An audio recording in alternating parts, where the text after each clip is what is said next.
¿Por qué ustedes afirman que este lugar en San José es tan importante? Porque acá fue donde se realizó la asamblea espontánea, la asamblea de San José, donde Artigas, que ya venía con el título de jefe de los orientales y se viene retirando del sitio, se ha firmado el armisticio y ese título de jefe de los orientales acá adquiere todo el valor desde el punto de vista sociológico y político. O sea, Artigas es el conductor, pero a partir de acá va a ser el conducido. Acá hay una asamblea espontánea de democracia directa que se hace acá a orillas del río San José. Y en ese momento es donde nosotros estamos diciendo, bueno, a partir de acá comienza el éxodo, porque desde Montevideo hasta acá hubo una marcha del ejército con gente que se fue de repente agregando a esa columna, pero la idea era que el ejército, Artigas se iba con el ejército hacia el Yapeyú. Y acá es el pueblo el que se instala y el que dice nosotros vamos con el ejército, con Artigas, a donde sea.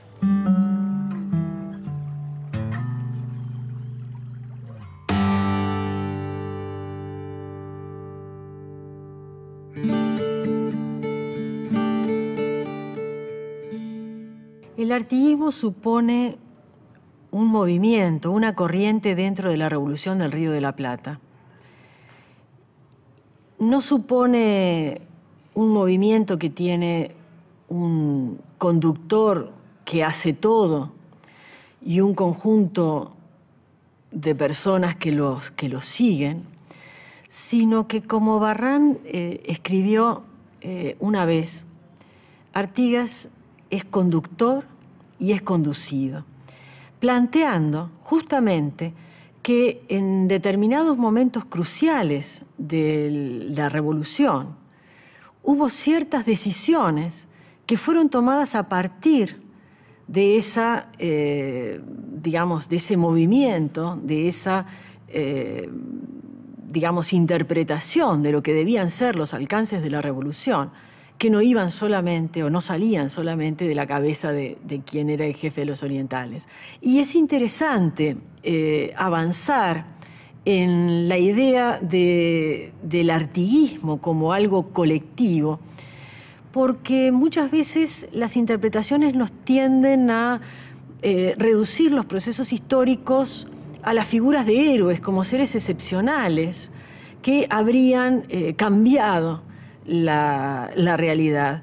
Y entonces cuando uno piensa en artiguismo, en realidad lo que está tratando de rescatar es ese colectivo con nombres que a veces se los trató simplemente de reducir al cargo de secretarios, ¿no? Es decir, Miguel Barreiro, José Monterroso, como si escribieran al dictado de Artigas, como si no hubiera allí una impronta de ideas que también se estaban expresando.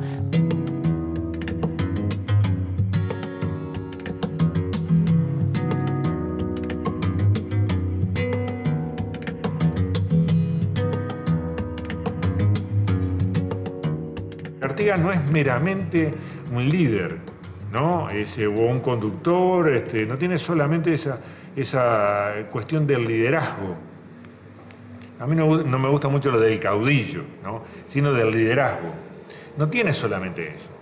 Artigas lo que tiene es un liderazgo para un programa y una disposición a organizar la gente, ¿no?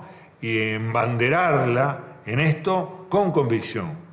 Y bueno, tiene un cuerpo de asesores y de que es su equipo de gobierno de alguna manera, que se va conformando, que algunos son clérigos, otros son laicos, algunos son abogados, en fin, tienen distintas formaciones y todo eso es enriquecedor.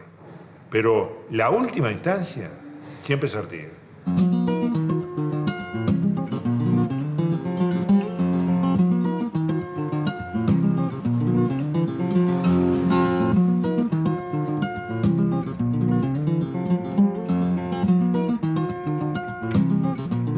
Artigas no era una persona particularmente culta, ni tampoco era un personaje inculto. Es decir, Artigas había tenido cierta formación en Montevideo, la que era natural. Tuvo después un tiempo bastante largo viviendo en la campaña, más bien dedicándose a los trajines, como decían en la época medio vagamente, y luego vuelve y se integra al cuerpo de blandengues. Y entonces a partir de allí empieza a generar documentos con cierta frecuencia. Y uno empieza a ver cómo va evolucionando, digamos, Artigas, cómo va aprendiendo. Primero, cómo va aprendiendo a escribir. Porque los primeros documentos que escribe Artigas son terribles. Los tiempos verbales son solo presentes, prácticamente no hay relato de nada. Hay una frase, punto, y empieza otra frase que dice otra cosa. Es decir, armar un relato con principio, medio y final parece que está más allá de sus posibilidades. En cambio, uno lo ve, digamos, al final de todo el periodo, 1820, cuando redacta una carta para su hijo diciéndole más o menos las últimas disposiciones antes de meterse en Paraguay. Bueno, allí tiene un pensamiento muy estructurado, tiene clarito, fíjate que tal cosa esto, tal otra lo otro. Es decir, no se le enredan las cosas. O sea que así hay un aprendizaje, en principio. Y acá, digamos, en el periodo 1811-1820, uno ve que realmente la presión de los hechos lo obliga a ponerse en claro un montón de cosas que tal vez él nunca los hubiera siquiera pensado. Cómo organizar un ejército, cómo organizar una batalla, cómo organizar una marcha. Bueno, entonces todo ese tipo de cosas lo obligaron a madurar con mucha fuerza.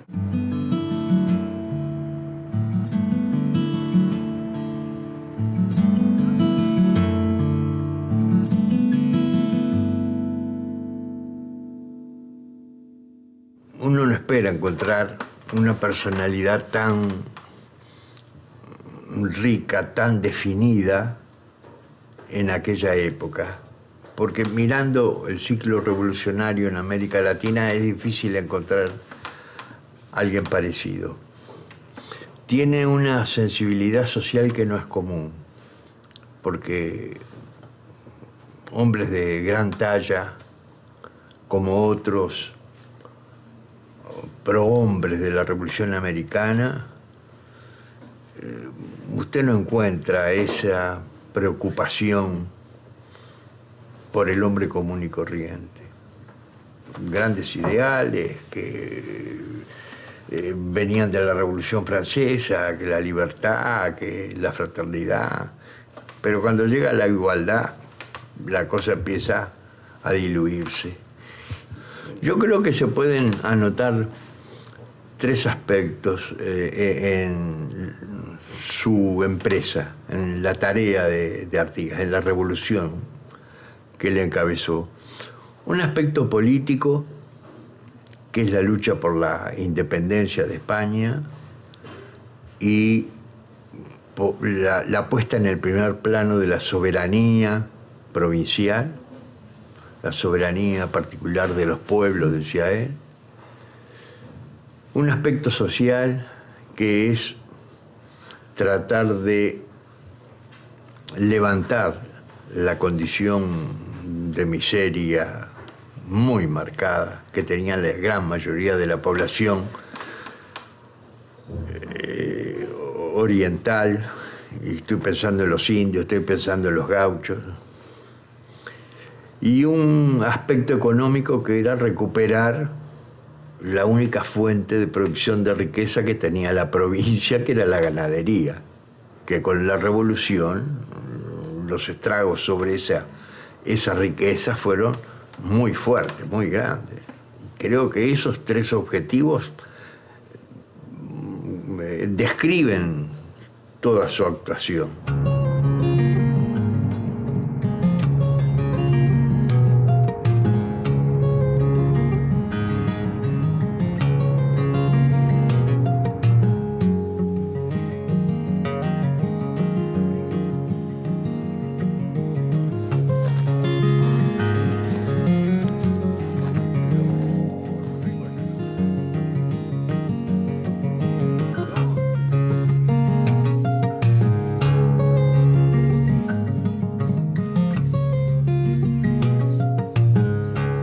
Artigas llegó a dominar la parte más rica y más importante de las Provincias Unidas de Río de la Plata. A dominar en el buen sentido, a expresar políticamente. Los pueblos de Entre Ríos, Santa Fe, Corrientes, Las Misiones, una parte de Córdoba. También incluso en Buenos Aires, Dorrego de alguna manera, después de haber combatido contra Artigas y haber sido derrotado por las tropas de Artigas, se vuelve un artiguista y por eso lo fusilan, cometiéndose el primer gran crimen de la historia argentina. Su pensamiento aún hoy tiene vigencia absoluta. Porque a diferencia de otros, incluidos los más importantes, los más conocidos, su pensamiento era de una absoluta coherencia. Republicano democrático. Mi autoridad emana de vuestra presencia soberana, ¿no es cierto?, que la presencia del pueblo.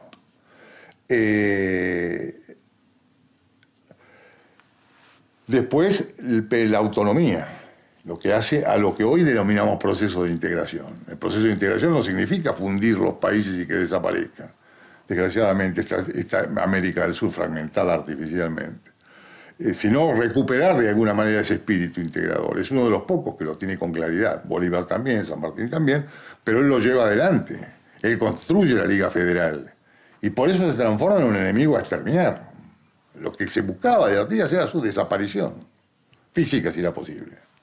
No pudieron hacerlo eso, pero entonces lo hicieron desaparecer de la escena política. La vida política pública de Artigas son menos de 10 años. Y sin embargo fue un escándalo fenomenal. Su visión, como dije, de la sociedad, de la justicia social, de la tenencia de la tierra, todos son temas que hoy los podríamos estar discutiendo. Es decir, la agenda política de Artigas es la agenda política de hoy. Es el único jefe de la independencia americana cuya agenda política hoy tiene vigencia. Los demás han claudicado. La agenda política de San Martín termina con el cruce de los Andes, la independencia americana, y después 3 o 4 cosas que uno puede rescatar en cuanto a su conducta personal, su honestidad, su austeridad, todas cosas personales. Pero su mensaje político ya no tiene mayor vigencia. Era un hombre monárquico, un hombre que desconfiaba de los pueblos, desconfiaba, y pareciera que a veces tuviera razón.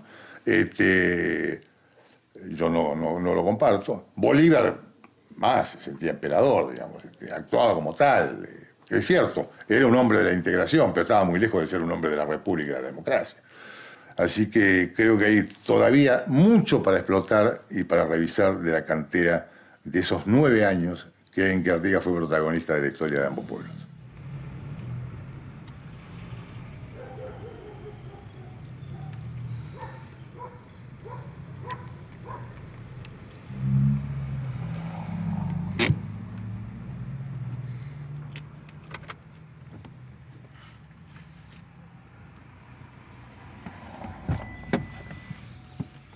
La figura de Artigas, que es una figura muy singular en las revoluciones iberoamericanas, es una figura que, uno dice, fue un longevo en su época, 86 años, mucho tiempo, una persona muy, muy longeva. Y su vida pública son 10 años. El ciclo artiguista es como un relámpago. Tiene 46 años atrás y 30 años en el Paraguay. Y sin embargo, casi desde que se interna en el Paraguay, comienza la pugna de leyendas. La leyenda negra perduró durante mucho tiempo y tenía que ver con un rechazo al radicalismo artiguista. Artigas fue un radical. Entonces, cuando uno reconstruye la leyenda, por supuesto, una revolución tan radical como fue la revolución en la etapa artiguista, radical en la perspectiva de su compromiso con los más pobres, con los más infelices desde su léxico. Una revolución comprometida con una visión federal de la revolución, anticentralista, antiporteña y contraria a los poderosos. Su derrota es perpetrada por los poderosos de la comarca, todos. Es Buenos Aires, pero también es la oligarquía montevideana, que lo odiaba. Y también es Río de Janeiro, donde estaba la corte portuguesa, y que veían el ejemplo artiguista, más allá de sus ambiciones de expansión territorial, como un ejemplo realmente riesgoso. Entonces, la leyenda negra es plenamente explicable. Había sido un revolucionario radical. Era un revolucionario que ya en vida, y sobre todo en su etapa pública, había marcado, bueno, conflictos muy fuertes.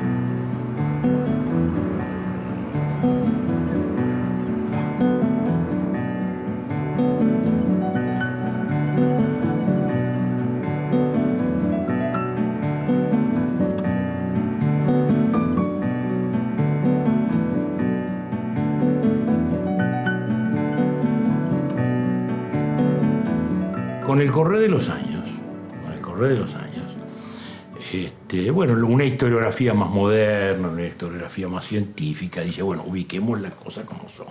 Artigas no era Dios, Artigas no era perfecto, Artigas fue un líder importante, fundamental en la configuración del país, pero tampoco era el héroe de bronce, impoluto, perfecto, porque eso no es verdad. Y sí, lo que pasa es que cuando los países tienen que irse configurando, tienen necesidad de una cierta mitología. Sí, es verdad, hay una arriba de la realidad usted le pone el mito.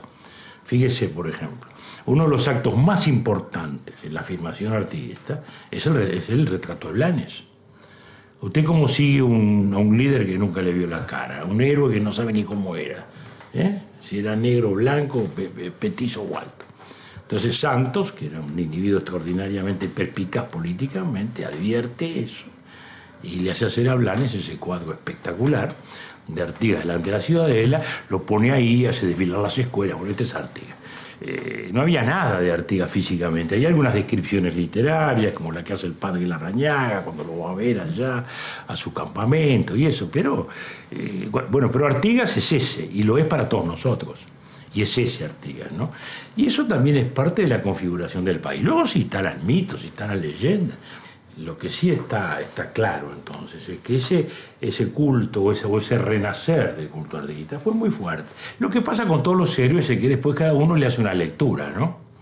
Entonces, una lectura más de izquierda dice, no, era el que repartía la tierra, ¿no? Entonces, el reglamento de la campaña, muy bien.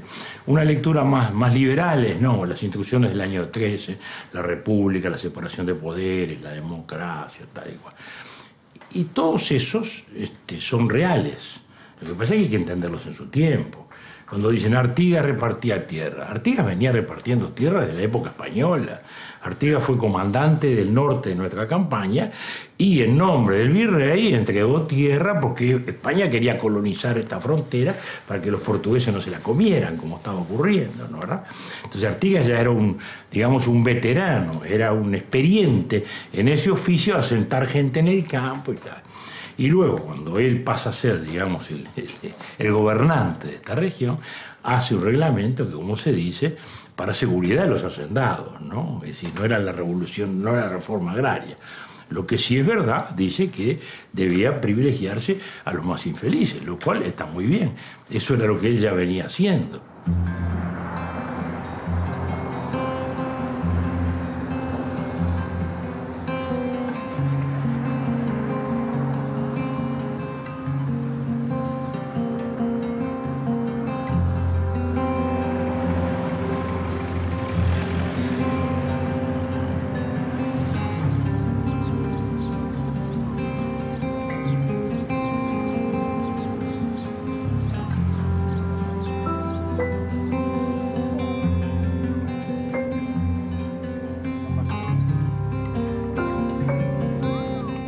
Artigas pudo haber negociado, como muchos otros negocian hasta hoy su permanencia dentro de las líneas del poder.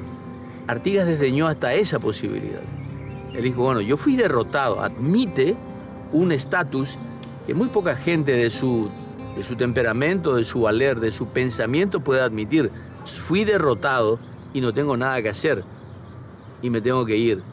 Creo que lo único que se le puede achacar como un defecto es el instinto de supervivencia que lo obligó a venir al Paraguay, porque acá era el único lugar donde iba a tener garantida su existencia y su vida.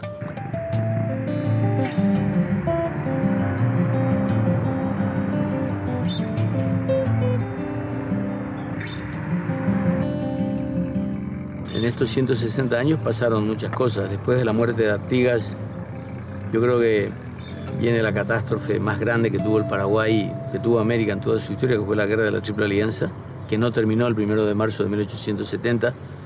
Creo que continúa, en alguna medida continúa con otras armas y de otras formas, pero la misma actitud prescindente, insolidaria, prepotente de mucha gente que impide que el sueño de Artigas y de otros visionarios se pueda cumplir. Cuando hablamos justamente de lo que se sabe, de lo que se conoce de Artigas, yo creo que se lo invoca cada vez que hay una necesidad de reparación, una necesidad de es como una legitimación. Ya Artigas lo dijo, ya tal cosa, ya fulano. Ese es el valor de aquellas personas que se anticiparon a los hechos y a su tiempo. Y yo creo que en ese sentido, yo no me preguntaría tanto si Artigas vive, sino que entender las razones por las que todavía se lo recuerda. Se lo recuerda sencillamente porque está vigente. Están vigentes sus ideas, sus postulados. De alguna manera están vigentes. Ese fue el sueño de la patria grande, como decíamos. El sueño que no todos de su tiempo coincidieron en los modos, en los mecanismos. No todos pudieron superar sus exclusivas vanidades, trasponer sus prerrogativas y privilegios y hacerlo realmente posible. El tema de la patria grande. Pero imagínense ustedes una nación que llegara hasta el Atlántico, desde el Atlántico hasta el Amazonas, hubiera sido realmente un sueño. Eso es un sueño. Ese hubiera sido de lejos la nación más poderosa de América del Sur, de lejos. Y es una pena que no se haya concretado.